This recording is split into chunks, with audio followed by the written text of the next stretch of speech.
Vous écoutez Samedi de lire avec l'auteur invité d'Amélie Boivin-Enfield. Je vais toujours accompagner mon auteur invité de cette semaine, Florence K. Et Florence, je veux qu'on parle d'un moment qui est très difficile dans l'ouvrage, ton internement. Oui. Où ta famille va tenter de t'interner, dans le fond, dans un hôpital anglophone. Oui. Est-ce qu'il y a une raison pourquoi c'était un hôpital anglophone? Est-ce que c'est parce que les anglophones te connaissent peut-être un peu moins? Les anglophones me connaissent moins. Donc, déjà, ça enlève un peu... tu sais, c'est pas évident, là, aller se faire interner devant tout le monde pour des problèmes psychiatriques, là. Ça, c'est pas... aussi, c'était un hôpital qui était à proximité de chez moi. Et c'est un hôpital qui est réputé également pour sa section en psychiatrie. Donc, c'est ça. C'est là où... Je veux dire, quand tu rentres à l'urgence, tu sais pas que tu vas être interné, tu veux voir un psychiatre. Déjà, c'est où... Quand est-ce qu'on se dit, là, faut que j'aille à l'urgence? Tu sais, c'est quoi le point? C'est difficile quand on souffre mentalement de savoir vers qui se tourner. Mm-hmm. Et d'avoir les ressources. Là, je disais dans la presse récemment que il y avait, tu sais, les psychologues avaient de moins en moins de ressources au public.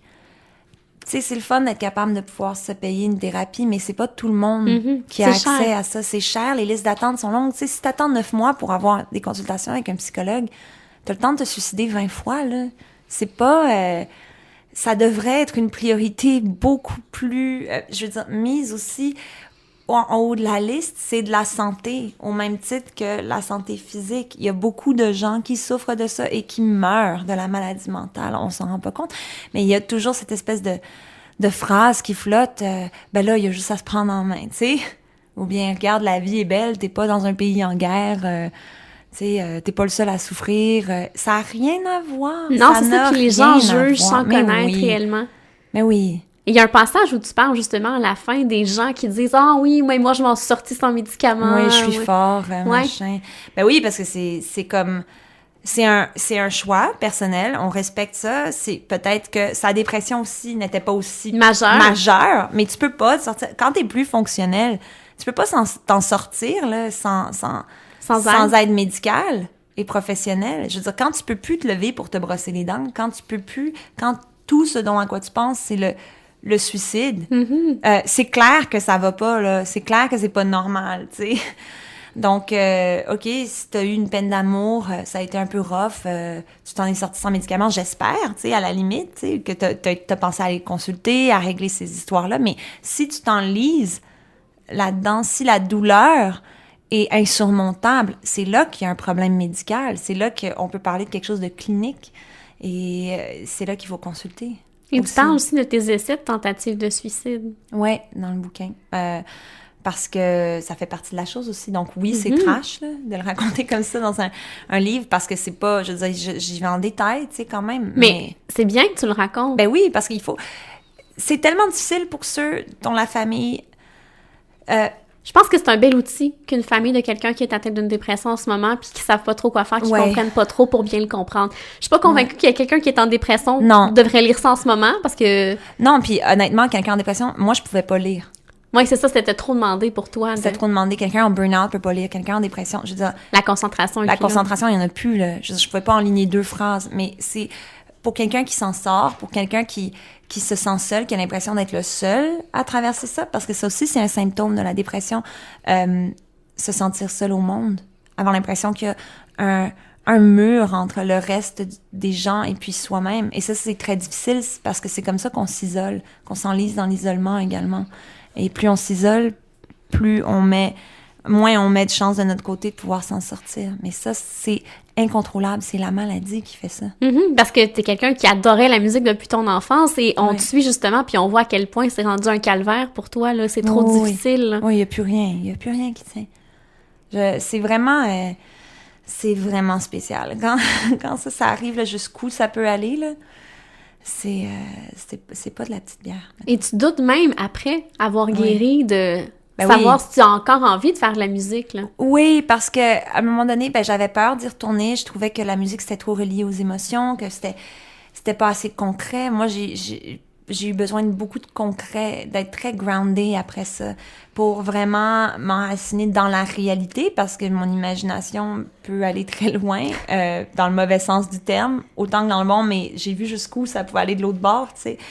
Donc, j'avais besoin de quelque chose de concret et puis j'avais peur que mon métier, justement, ce soit pas assez concret, que je sois toujours dans la création, dans ma tête, et puis, au contraire, j'ai trouvé des façons dans ma vie quotidienne de vraiment... Ma vie quotidienne est vraiment très groundée en ce moment, puis depuis une couple d'années, puis j'aime vraiment ça, mais ça m'empêche pas d'être créative dans mon travail. Puis ça, j'ai travaillé fort pour pouvoir en arriver à là, mais je suis super contente parce que là, ça marche, là. Et tantôt, tu as parlé du yoga. Ça a été une partie importante, justement, pour te reconstruire par la suite. Oui, ça m'a beaucoup aidé avec l'anxiété, ça m'a beaucoup aidé avec la confiance en moi. Le sport, l'exercice, c'est quelque chose qui est chimiquement très, très important pour le cerveau, puis aussi qui peut aider à empêcher ou à combattre la dépression avant qu'on soit à un point, justement, où on peut plus bouger. La respiration, la méditation, jusqu'à un point où est-ce qu'à un moment donné, j'en faisais trop, là, j'étais rendue de l'autre bord, là. À un moment donné, j'étais rendue comme excessive dans ma quête du bien-être, disons. Puis à un moment donné, ben, il a fallu que je fasse comme, OK, là, t'es allé voir des deux côtés, on va trouver le juste milieu, on va y aller avec ça, tu sais, parce que quand tu dépends de ta pratique de yoga pour être bien, c'est pas mieux, là. C'est vraiment pas mieux, il faut apprendre à c'est même plus une question d'être bien, c'est juste une question de passer à travers nos journées de la meilleure façon possible puis de faire du mieux qu'on peut du matin au soir, tu sais, c'est tout. T'es devenue prof de yoga? Oui, ben j'ai enseigné pendant 1 an, puis là, maintenant, ben j'ai décidé de me consacrer vraiment de me reconsacrer à mon métier à 100%. Donc là, j'enseigne plus, mais c'est des outils, je fais ma pratique à moi, puis mon workout, ben je le complémente avec mon yoga, tu sais. Et justement, après la dépression, t'as vraiment eu un excès où t'achetais plein de trucs, là, t'es devenue chambarlique, là. Oui, juste après, oui. C'est comme un high. J'étais sur un high pendant quelques mois, là, parce que la dépression, tu vas toucher au plus profond. Et puis là, t'as l'impression de renaître. Les médicaments ont fait effet. Je suis sortie de l'hôpital. J'avais l'impression d'avoir combattu une maladie. Tu sais, en fait, j'avais l'impression d'avoir ressuscité de la mort quasiment, là, parce que c'est une mort de l'âme, là, la dépression. Et là, j'étais sur un high. Là, c'est comme tout était possible. Je voulais que tout aille vite, tout aille bien, que du fun. Puis au point même où est-ce que mon entourage s'est questionné à savoir si j'étais pas bipolaire, puis que là, si j'étais pas sur un high, non, j'ai pas été diagnostiquée bipolaire. C'est un high qui a duré quelques mois, puis après ça a arrêté, là. Mais ça a été assez violent aussi au niveau de mes finances. Oui, c'est ça, parce que je pense que tu as acheté une maison puis tu as dû la vendre par la suite. J'ai une nouvelle maison, une nouvelle auto. J'ai fait des choix vraiment idiots. Toutes mes économies sont passées, là, vraiment, parce que j'étais incontrôlable. Puis les bipolaires peuvent me comprendre parce que dans les highs, ça devient comme ça, là. C'est un high incontrôlable.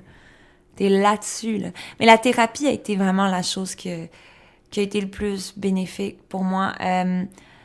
C'est pas à l'hôpital qu'on fait une thérapie, parce que faut que tu apprennes juste à comme te tenir debout encore, mais en sortant, je peux pas assez insister sur l'importance de ça, de trouver la bonne personne aussi, puis d'y aller, de se pointer, c'est un rendez-vous avec soi-même, puis de pas arrêter quand tu sens que tu as une bonne semaine, là, c'est long, ça prend du temps, il faut démêler des nœuds, puis plus tu les démêles, plus tu peux en démêler des nœuds plus loin, puis enlever des couches, jusqu'à ce que tu ailles vraiment mettre le doigt sur les bobos. Et c'est là, après ça, quand tu te rends compte de ce que c'est, quand tu observes tes patterns de loin, que tu peux changer, que tu peux commencer à changer, que tu peux te reconstruire aussi. Mais il faut que tu sois prêt c'est un rendez-vous avec ton ego aussi, là. Mm-hmm. Faut que tu sois prêt à pas... tu sais, quand tu vois vraiment ce qui va pas dans tes façons de faire puis tes façons de penser, puis que t'es face à face avec, faut pas que tu t'enfuis non plus, là. Tu sais, s'enfuir dans autre chose, c'est le début de l'addiction. S'enfuir dans le travail, workaholic, s'enfuir dans l'alcool, s'enfuir dans la drogue, s'enfuir dans n'importe quoi qu'on peut plus arrêter de faire, qu'on fait à répétition parce que on est mieux là que de faire face. Et ça, c'est des mécanismes qui peuvent être de survie aussi, qui peuvent être très forts et très importants. Moi, j'ai fumé comme ça se peut pas, là. Mais ça m'a permis de survivre. Mais après ça, quand tu commences à te reconstruire, faut que tu vois ce qui est nuisible aussi, ce que tu peux arrêter, tu sais, parce que ça emmène d'autres problèmes. Et t'es même allée voir les AA puis les dépendants affectifs anonymes. Oui, j'ai trouvé ça bien, les groupes de soutien, je trouve ça super bien. Moi, je suis moins dans l'approche, le côté religieux de la chose, c'est moins pour moi, mais j'étais capable de mettre ça de côté pour vraiment vraiment focusé sur le soutien. Puis je pense que c'est le rassemblement qui fait en sorte aussi qu'on se sent moins seul. Et dès qu'on se sent moins seul, dès qu'on a l'impression que c'est correct d'être comme on est, que c'est pas la fin du monde, qu'on n'est pas seul au monde, qu'on n'est pas un exclu, ni un élu, ça a de de belles répercussions aussi, je pense, sur la personne. Puis il y a des leçons d'humilité qui sont très importantes également. Si tu me permets, Florence, on s'arrête et dans les prochains instants, on va parler de ton coup de cœur littéraire. Parfait.